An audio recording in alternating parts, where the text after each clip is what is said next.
अम्मा, मैं प्रिया और पीहू के साथ मॉल जा रहा हूँ। तुम घर का ख्याल रखना।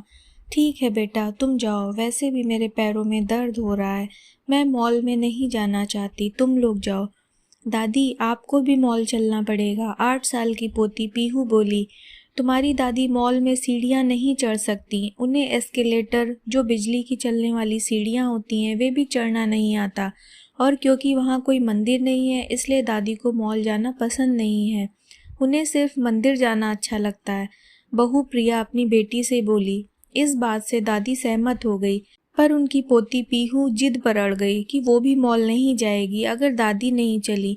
यद्यपि दादी कह चुकी थी कि उन्हें मॉल जाने का मन नहीं है, अंत में पोती के सामने दादी की नहीं चली और वो भी साथ जाने को तैयार हो गई, जिस पर पोती बहुत खुश हो गई। पिता ने सबको तैयार हो जाने के लिए कहा। इससे पहले कि मम्मी पापा तैयार होते, सबसे बुजुर्ग दादी और सबसे छोटी लड़की पीहू तैयार हो गए।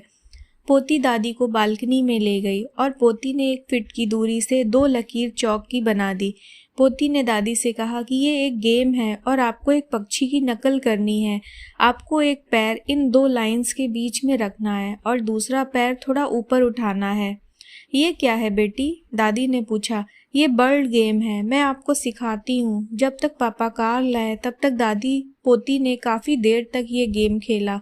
वो मॉल पहुँचे और जैसे ही वो एस्केलेटर के पास पहुँचे, मम्मी पापा परेशान हो गए कि दादी कैसे एस्केलेटर पे चलेगी।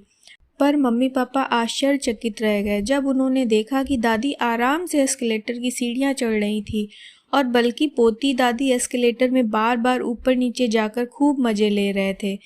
दरअसल पोती ने दादी से कह दिया था कि यहाँ पर दादी को वो ही बर्ड गेम खेलना है। दादी को अपना दायां पैर उठाना है और एक चलती हुई सीढ़ी पर रखना है, फिर बायां पैर थोड़ा उठाकर चलती हुई अगली सीढ़ी पर रखना है। इस तरह दादी आसानी से चढ़ पा रही थी और दादी पोती खूब मज़े भी ले रही थीं। उसके बाद वो पिक्चर हॉल में गए, जहाँ अंदर ठंडा था, तो पोती ने चेहरे पर एक शरारतपूर्ण मुस्कान के साथ अपने बैग से एक शॉल निकालकर दादी को उड़ा दिया, क्योंकि वो पहले से ही तैयारी के साथ आई थी। मूवी के बाद सब रेस्टोरेंट में खाना खाने गए।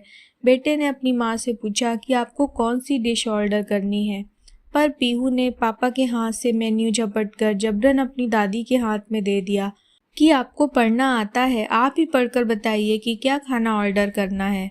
दादी ने मुस्कुराते हुए खाने का ऑर्डर दिया। खाने के बाद दादी और पोती ने वीडियो गेम्स खेले, जो घर में वे पहले से ही खेलते थे। घर के लिए निकलने से पहले दादी वॉशरूम गई, तो उनकी अनुपस्थिति का फ़ायदा उठाकर पापा ने बेटी से पूछ ही लिया कि तुम्हें दादी के बारे में इतना कैसे पता, जो बेटा होते हुए मुझे नहीं पता है।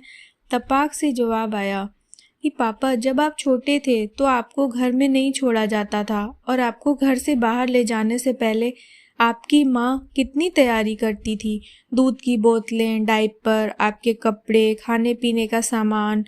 आप क्यों सोचते हैं कि दादी को सिर्फ मंदिर जाने में रुचि है? उनकी भी वो ही साधारण इच्छाएं होती हैं कि मॉल में जाएं, सबके साथ खूब मज़े करें, खाएं पिएं, पर उनको लगता है कि वो साथ जाकर आपके मज़े को किरकिरा करेंगे, इसलिए वो खुद पीछे हट जाते हैं और अपने दिल की बात जुबां पर नहीं ला पाते। पिता का मुंह खुला का खुला रह गया। हालांकि वो खुश थे कि उनकी 8 साल की बिटिया ने उन्हें कितना नया और सुंदर पाठ पढ़ाया। दोस्तों, अगर आपका भी बच्चों के साथ इसी तरह का कोई अनुभव हो तो उसे यहाँ पर ज़रूर शेयर करें।